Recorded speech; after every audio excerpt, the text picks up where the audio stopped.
शीर्षक है सक्तानम भूषणम क्षमा। क्षमा भी धर्म का लक्षण है। निर्बलों के लिए क्षमा एक गुण है, परंतु बलवानों के लिए तो क्षमा उनके चरित्र का आभूषण ही है। तभी तो कहा है, क्षमा बड़न को चाहिए छोटन को उत्पात, कहाँ विष्णु को घटी गयो जो मृगो मारी लात। फिर वो ऋषि के लात मारने पर भी विष्णु भगवान का कुछ घाटा नहीं, कुछ अपमान भी नहीं हुआ।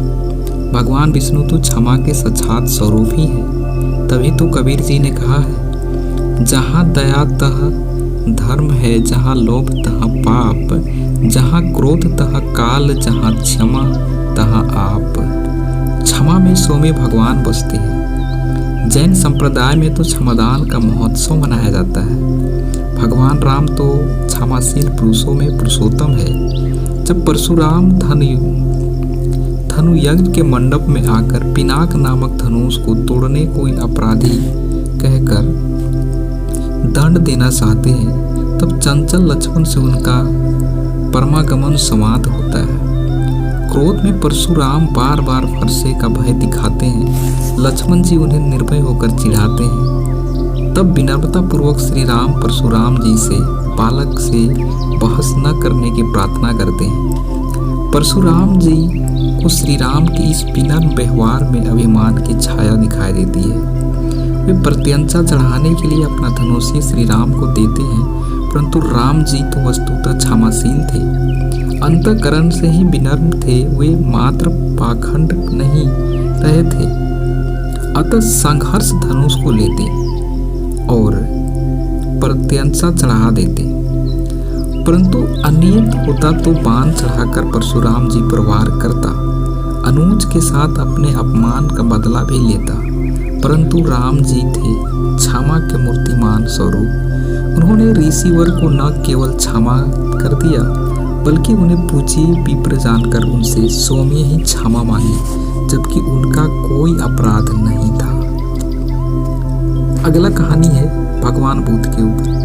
भगवान बुद्ध के जीवन में तो क्षमा एवं दया के ढेरों उदाहरण भरे पड़े हैं। एक बार भिक्षाटन करते हुए एक धनी के द्वार पर पहुंचे। द्वार बंद था।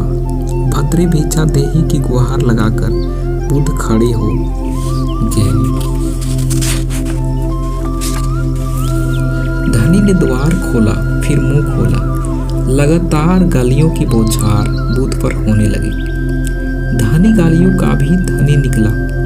न जाने कितनी बेहुदा गालियां उसने दी, परंतु बुद्ध उसी प्रकार शांत मुस्कुराते हुए खड़े रहे।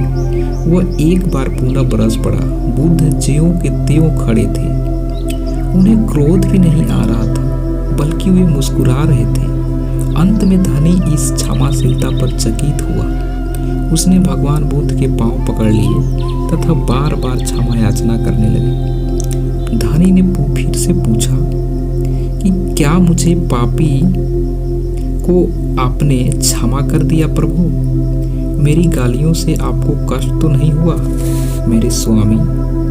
बुद्ध ने सहज भाव से उत्तर दिया, ये तो सीधी सी बात है। आपने मुझे 100 सिक्के दिए, अब मानो मैं स्वीकार नहीं करता तो ये सिक्के किसके पास रहेंगे? धनी बोला, मेरे पास ही रहेंगे। इस प्रकार जो गालियां मैंने स्वीकार नहीं की वे तो आपके पास ही होगी ना, फिर मैं क्यों दुखी और चिंतित हो जाऊं? भगवान बुद्ध ने उस धनी की अपराध को सहज भाव से क्षमा कर दिया। तो ये थी आज की हमारी